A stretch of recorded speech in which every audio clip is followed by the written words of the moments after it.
Though I was trained as a general practitioner, my chosen specialty is lifestyle medicine.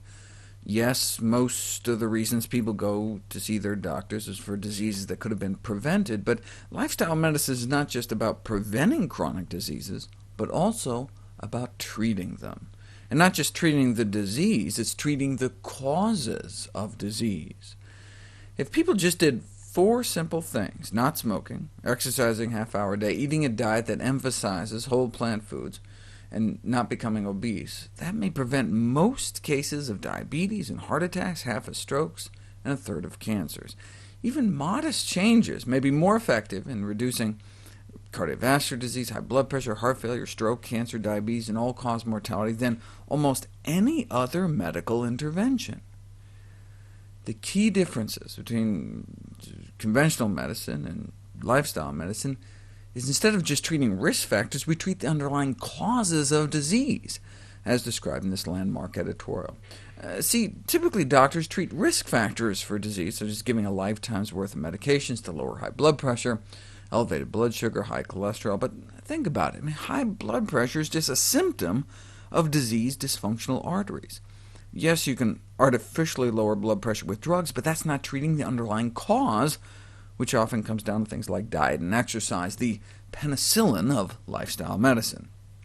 Disregarding the underlying cause and treating only risk factors is somewhat like mopping up the floor around an overflowing sink instead of just turning off the faucet, which is why medications usually have to be taken for a lifetime.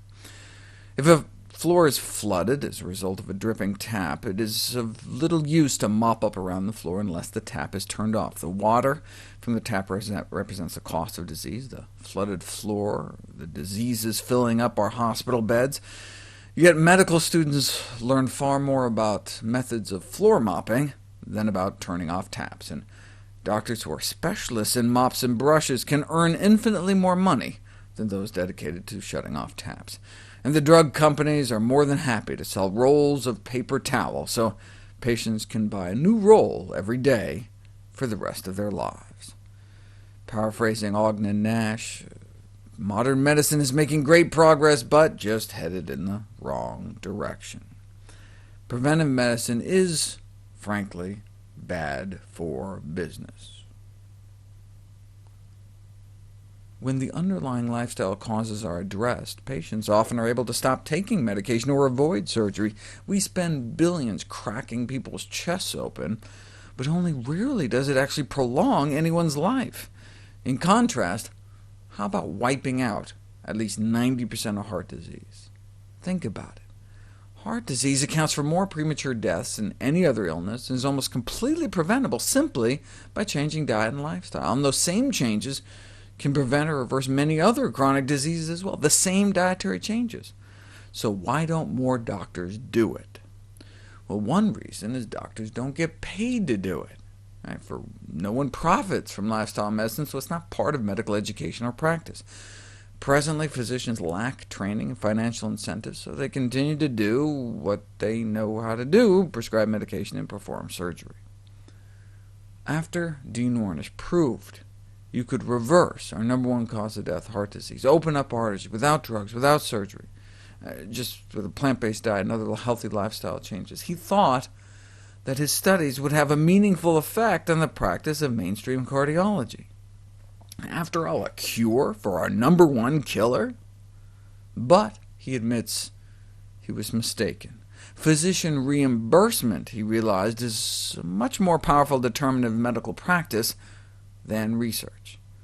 Reimbursement more than research. Salary over science. Wealth versus health. Not a very flattering portrayal of the healing profession, but hey, if doctors won't do it without getting paid, let's get them paid.